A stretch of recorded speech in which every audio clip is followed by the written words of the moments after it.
having said that and agreeing na dapat meron tayong independent audit team, it doesn't mean that I do not agree sa investigation ng House of Representatives at saka ng Senate sa flood control projects. In fact, para sa akin, pag nag-investigate ang House of Representatives at ang Senate ng flood control projects, maraming marireveal dyan na mga bagay na maaaring ayaw nilang i-reveal pero lalabas at lalabas sa investigation nila. And ang value nito sa sambayan ng Pilipino ay kapag ka hindi ginalingan or hindi tinalinuhan ng mga miyembro ng House of Representatives at ng Senate ang kanilang mga tanong at iniwasan nila, hindi nila tinumbok yung talagang mga issue tungkol dito sa flood control project, it is going to reveal so many information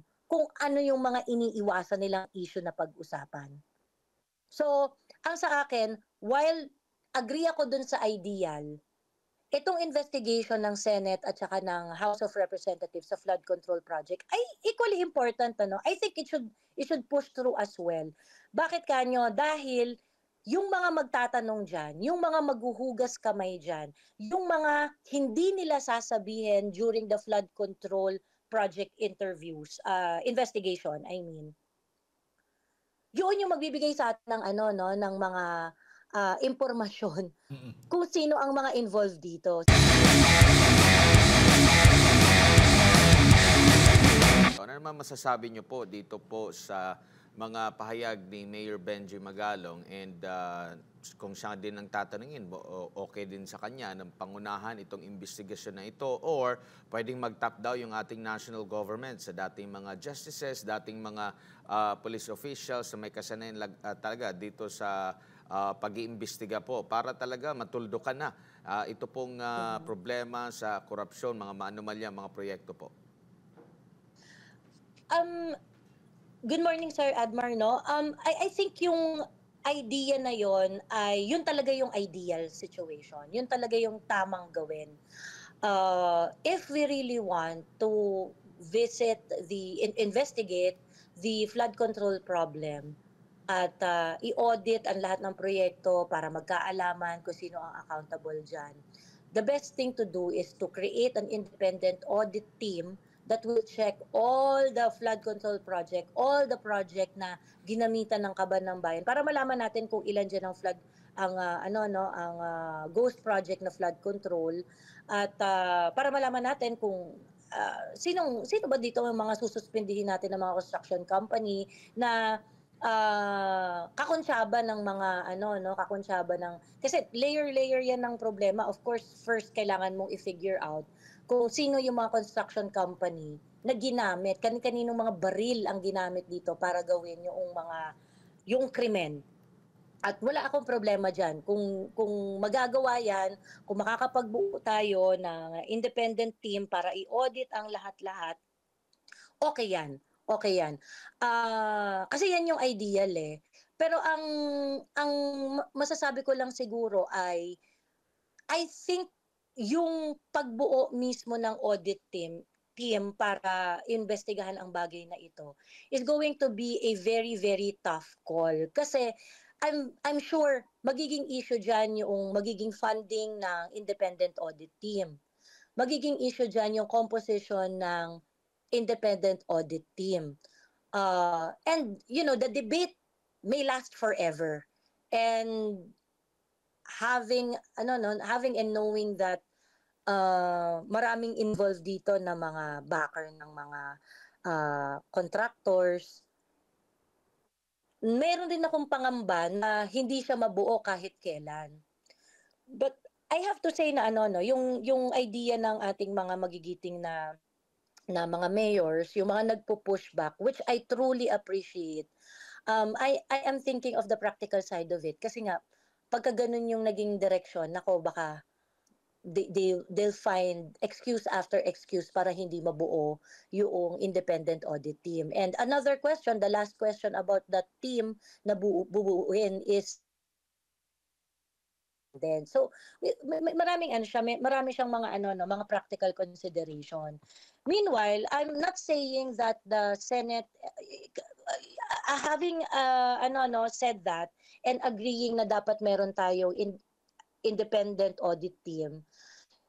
It doesn't mean that I do not agree sa investigation ng House of Representatives at saka ng Senate sa flood control projects. In fact, para sa akin, pag nag-investigate ang House of Representatives at ang Senate ng flood control projects, maraming marireveal dyan ano, na mga bagay na maaaring ayaw nilang i-reveal pero lalabas at lalabas sa investigation nila. And ang value nito sa sambayan ng Pilipino ay kapag ka hindi ginalingan or hindi tinalinuhan ng mga miyembro ng House of Representatives at ng Senate ang kanilang mga tanong at iniwasan nila, hindi nila tinumbok yung talagang mga issue tungkol dito sa flood control project, it is going to reveal so many information kung ano yung mga iniiwasan nilang issue na pag-usapan. So, ang sa akin, while agree ako dun sa ideal, itong investigation ng Senate at saka ng House of Representatives sa flood control project ay equally important ano. I think it should push through as well.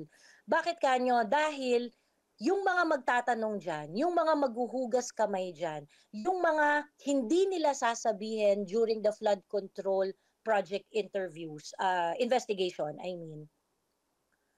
Yun yung magbibigay sa atin ng ano no, ng mga impormasyon kung sino ang mga involved dito, sino yung mga magtatanggol, sino yung mga iiwasan ang mga importanteng issue, bakit iniiwasan ang mga tanong. So I think the Filipino people, in order for us to win and take advantage of this opportunity, kasi at least kahit papaano naghamon-hamon sila eh. Sige, pag-usapan natin to, imbestigahan natin to. Dapat tayong lahat ay maging critical. Opo. Alamin kung ano ang dapat ng mga impormasyon na dapat magsipaglabasan, and let us not settle doon sa ano no, sa grandstanding ng mga senator, ng mga congressman. Let us try to look for the ultimate accountability here. And yun ang hanapin natin. And let's listen to everything that they are saying, and especially yung mga bagay na hindi nila sinasabi. Bago lang tayo magtapos, Ma'am Joey, pabor kayong zero budget ang flood control project sa susunod na taon, o yung budget lang ng flood control para lang doon sa mga flood prone areas? I think that is a knee-jerk reaction ano, and it's making the problem very simplistic. And ito rin talaga yung nakakabwisit sa mga politiko natin ano, na meron tayong kontrobersya sa flood control project. Ang ayusin dapat nila ay yung sistema at kung papaano ma-increase ang safeguard in order for everyone to be accountable sa mga ghost projects. Reacting in this way na parang, sige, i-zero out na lang natin yan, is not going to help the Filipino people also. What we want is for them to strengthen yung mga measures on how to deliver a project that is useful to the people. Kapag ka zero budget mo siya at hindi ka na gumawa ng flood control project, is it going to be helpful, or it's just going to be a parang slogan for them na hindi, zinero out namin yung flood control project kasi ayaw na namin magkaroon ng korupsyon. Napaka-simplistic ng approach na yun, and Filipino people are not paying them to sit in the office to give a solution like that na kasi parang reckless abandon yung ganun eh. Ang gusto natin, pag-isipan nyo yan. Paano nyo bibigyan ng liability ang mga executive leaders at ang mga nasa legislature ng malaking responsibilidad na hindi nila matatakasan kapag ka merong mga ganitong project na palpak. I mean, the Secretary of the DPWH already admitted that there were billions of pesos worth of ghost project. Yun ang dapat nating busisiin. Sino ang pumayag na magkaroon ng mga ganyang proyekto? Sino ang nag-pay out ng mga ghost project na yan? Let's try to dig deeper and make policy surrounding that problem. And zeroing out the budget is not the solution. I mean, that's a very simplistic simplistic approach sa problema natin sa flood control. I mean, taon-taon natin ang problema, hindi po pwedeng sabihin natin, sige, wag na lang yan, anuhin na lang natin yung mga flood-prone area. Well, everybody should work hard. From the barangay captain to the National Economic Development Authority to the president, and also yung mga counterparts nila dyan sa legislative branch of government. Like I said, wala akong problema sa flood control project. Ang problema natin is that we cannot justify each and every flood control project that is being built. Kasi ginawa nilang gripo ng korupsyon ang flood control project na yan. And the policy of the policy making should revolve around how do we make sure na lahat ng mga flood control project na gagastusan ng public funds are justified. Yun lang naman yung ako as a political observer and as a critic ng policy ng gobyerno, whether it is in the legislature and in the executive branch of government. That's what I want. Kailangan lahat ng gagastusan natin justified. Kung flood control project ang gagastusan natin, okay ako dyan. But all you need to do is to make sure that those are worthy of public funds. Kasi pinaghihirapan ng bawat Pilipino ang pinanggagastos para sa mga proyekto na yan eh. Galing yan sa tax ng mga hardworking kababayan natin, no? Galing yan sa mga OFW natin, galing yan sa so it has to be